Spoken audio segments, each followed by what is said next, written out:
Zhask with his experimental adjustments. Bounty system that you can track. Hey guys, what's up? Today we're checking out the latest update on Advanced Survival. First up is the experimental adjustments on Zhask. The spawn's basic attacks are no longer affected by attack speed, and it's now a continuous laser beam. As you can see, using Inspire does not make the spawn faster. And it's the same for his ultimate.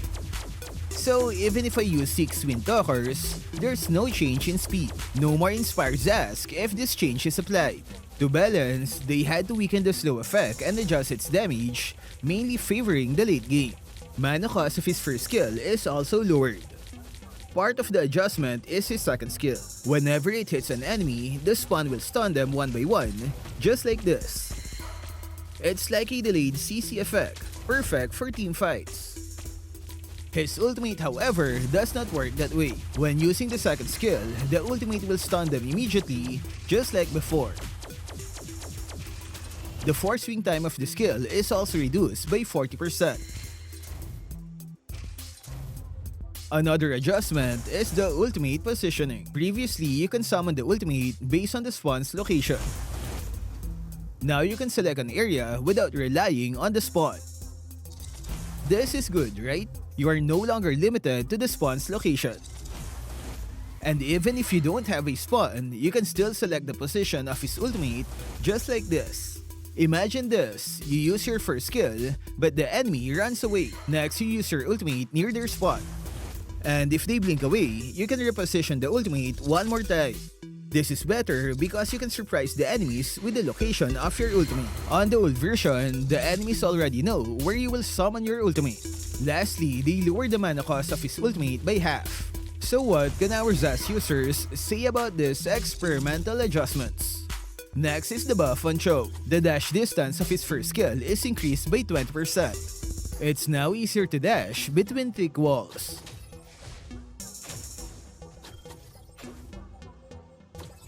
And then there's also a new feature that activates your passive whenever you cast any 2 skills of skill 1 and 2. So easier passive, right?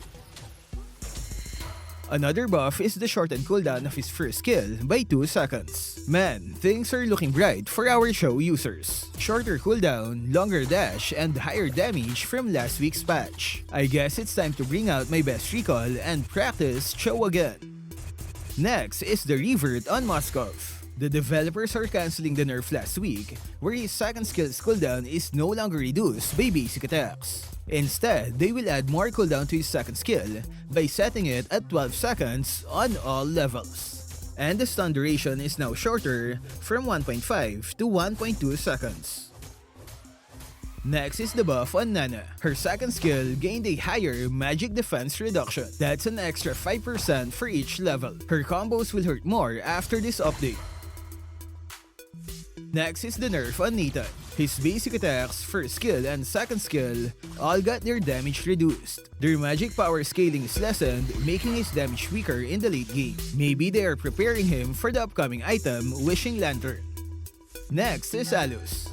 The extra damage from his full stack passive can no longer work on the tower and base. It still works on enemies though.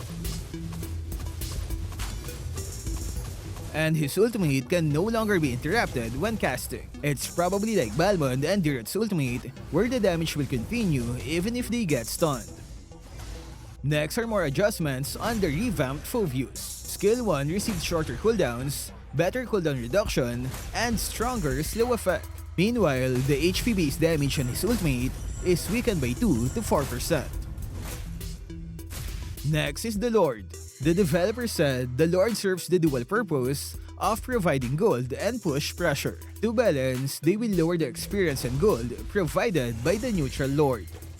Meanwhile, they will increase the HP of the summoned Lord by 20%. So basically less resources when you get the Lord, but the summoned Lord will be harder to kill. I guess that's just balance, right?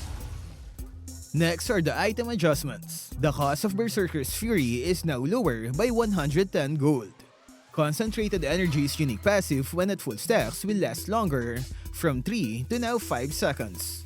Last one is the bounty system display for ending kill streaks. You can now see how much gold you can earn on heroes who are on a kill streak. Example is this noob Zhask. If the enemy kills him, the killer will get extra 130 gold. By knowing the amount of gold you can earn, you can hunt specific heroes to get the bounty. Remember though, the bounty system is already applied on all servers. They are just showing the numbers on the scoreboard to guide players on who to hunt, so expect more target lock chats in your games. So what can you say about the Zhask adjustment? Do you like the new bounty scoreboard? Share your thoughts in the comment section. That's all for this video.